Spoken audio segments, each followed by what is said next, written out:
Hello, my name is Eva.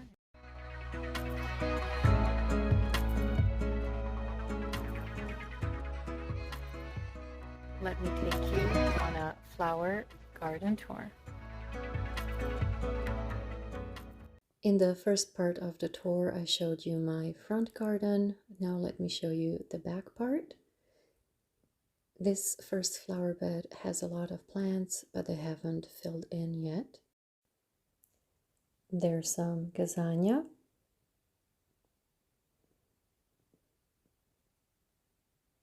petunia, dianthus, African daisy, coneflower, butterfly bush,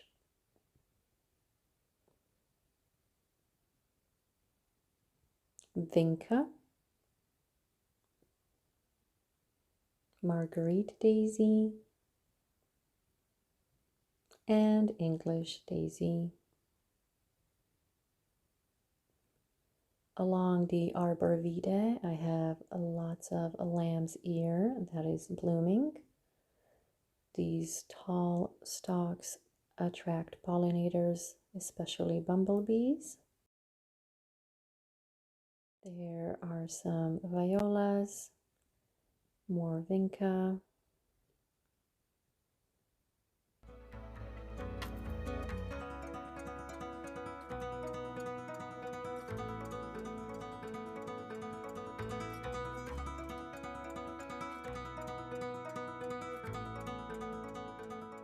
I have a few containers here. This beautiful climbing plant is called a sandavilla. It's a type of a mandavilla.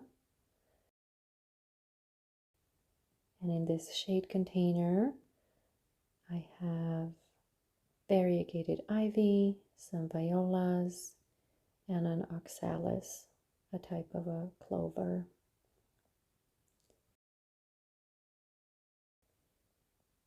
In the continuation of the arbor vitae, I have planted some white begonia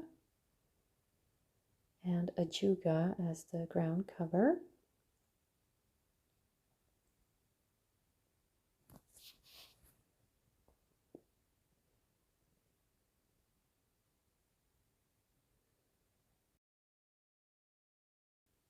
There are also some coral bells, some of which are currently in bloom.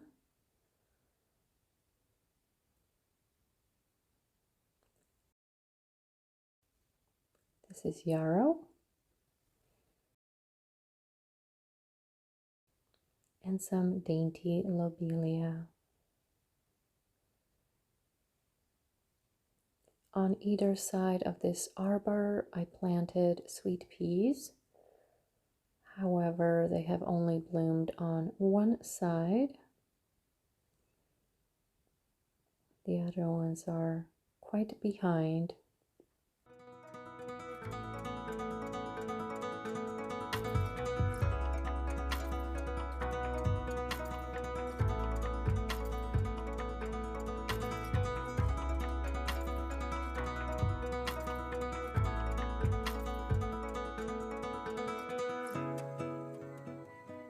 You can see that I've placed the arbor in front of an arch that I created out of this arbor vitae last fall. And opposite the arch is this lovely flower bed. It seems a lot more calm and less crowded than my front garden. I have several roses anchoring the bed. I have many containers this summer. Most of these are plants for fall interest, like mums and solanum or nightshade, or cuttings of plants that I took.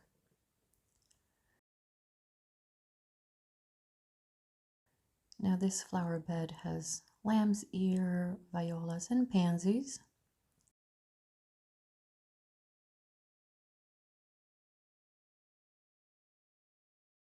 and also some dianthus.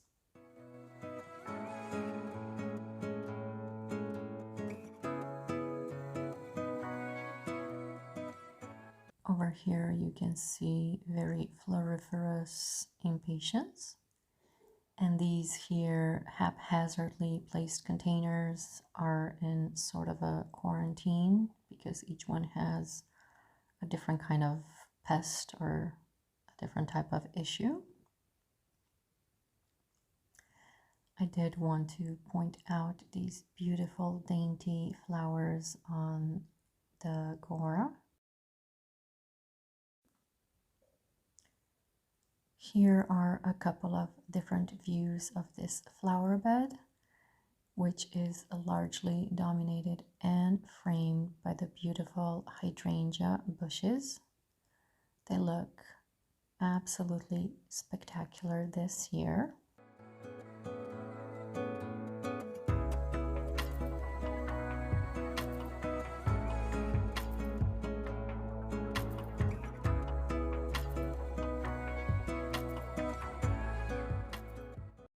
I have been dealing with moles.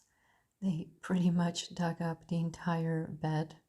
It's as if they had an emergency drill or something to map out the entire area. I've had to tuck almost every plant back in because they just push the plants out with their roots, and then if you don't catch it in time, like this one, the whole plant dies. So I have lost a few plants here due to this unauthorized activity. On the left you can see one of my fig trees. The other one I unfortunately lost in a windstorm.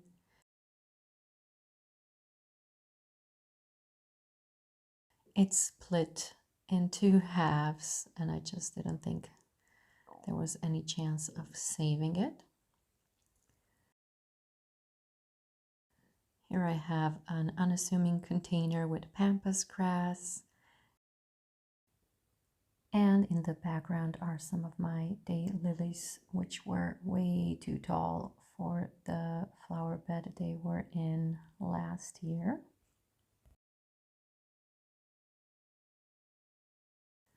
Along this fence I have a couple of roses, and I recently added red tip photinia.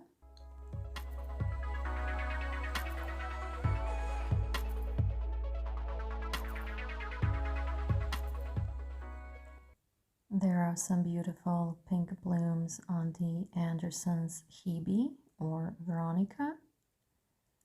And look at these pretty yellow flowers on the curry plant.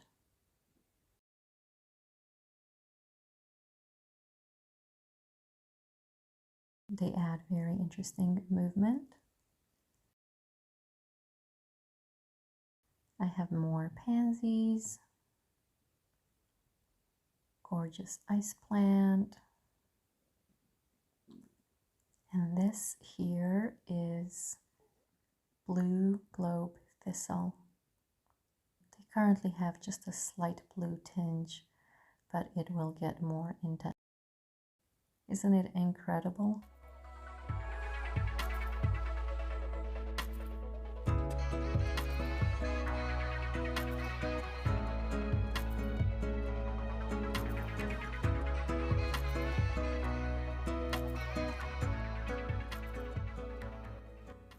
You can see more of this spectacular ice plant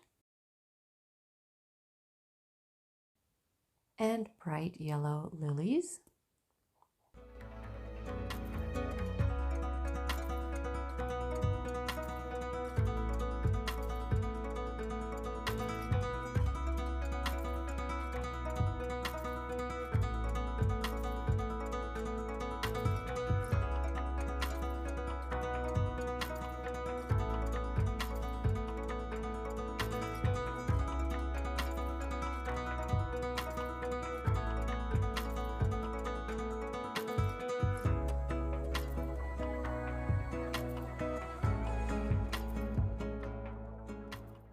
Finally, in these containers are some of my vegetables. I have some tomatoes, lettuce, chives, strawberries, and asparagus.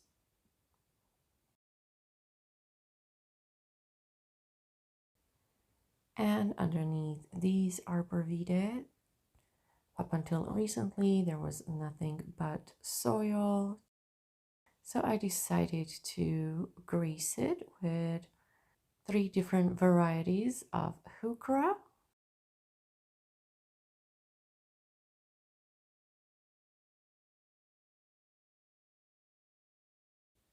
Look at this lime green one. It really stands out here. And then I have these darker foliage ones. I also have some lobelia, but it hasn't bloomed yet. I think it is too shady for it.